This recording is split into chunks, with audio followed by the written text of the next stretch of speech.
The tale of the women and their beards. Long, long ago, when the world was still fresh and the ways of men and women were not yet as we know them today, there was a great wonder upon the earth. In those days, women were not smooth-faced as they are now. No, women carried thick, flowing beards, longer and fuller than those of men. The beards of the women were majestic to behold. They flowed like waterfalls down their chests, swaying with every step they took. Some beards were as black as the deepest nights, others brown like fresh palm oil, and some even had streaks of silver that shone like the light of the moon.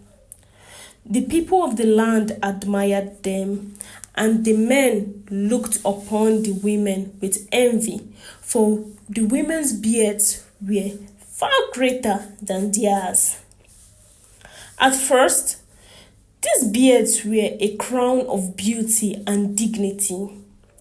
They brought honor to the women who carried themselves proudly wherever they went.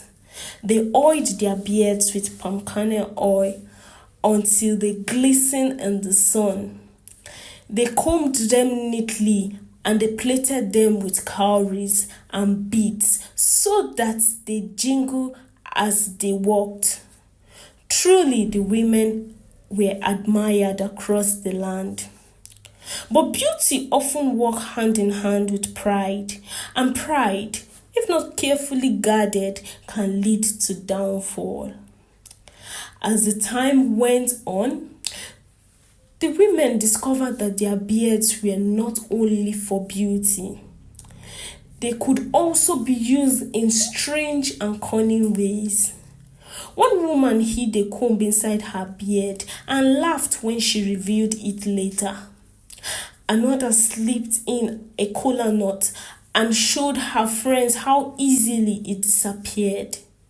Soon, women were hiding all sorts of small things inside their beards: needles, dried meat, and pieces of yam. What began as a playful secret soon grew into a habit. The women delighted in how much they could conceal in their long flowing hair. At first, it was harmless, but then greed began to creep in. The women realized they could hide things that were not theirs and no one would know. And though not every woman misused her beard, the habit began to spread and whispers of unease filled the land. Now in that kingdom, there lived a mighty ruler, King Udene. He was a wise and respected king, and among all his possessions, the most treasured was a golden ring. This ring was not just a jewel. It was the pride of the kingdom, a symbol of his throne, said to carry the blessings of the ancestors.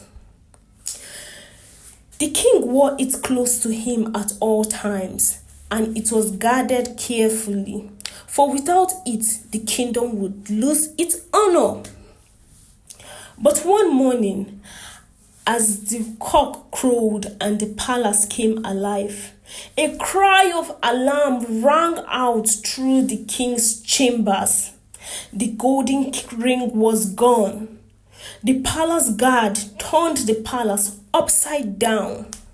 They searched under the mats, inside the pots, through baskets and calabashes, yet the ring was nowhere to be found.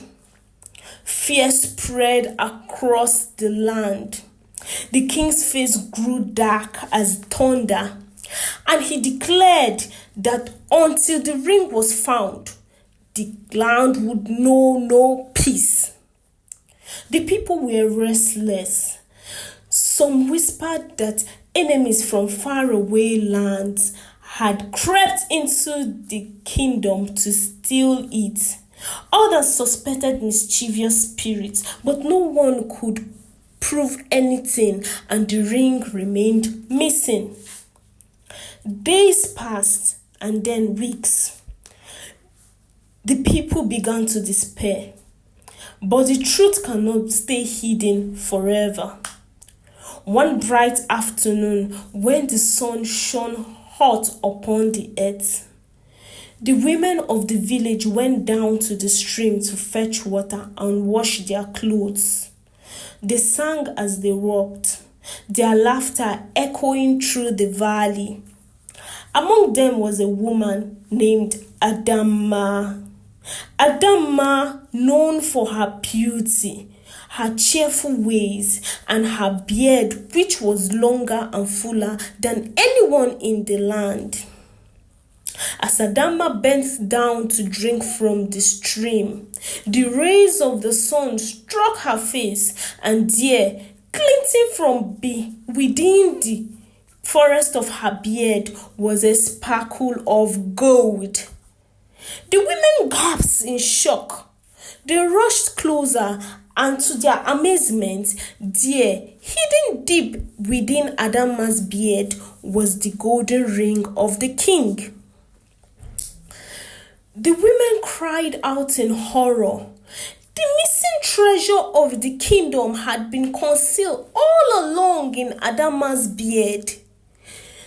The news spread like wildfire, and she was dragged before the king. When King Udene saw the king glinting in her beard, his anger was great. Adama trembled and wept, begging for mercy, saying she had only wished to see if her beard could hide such a precious thing. But the king's heart was hardened. To him, this was not only theft, but shame upon the land. And so the king declared before all the people, from that day forward, no woman would wear a beard again. What was meant for beauty had been turned into trickery, and the gift was misused. At his command, the beards of the women fell away, leaving their faces smooth and bare. From that day until now, women had walked the earth without beards, while men carried them as a sign of manhood.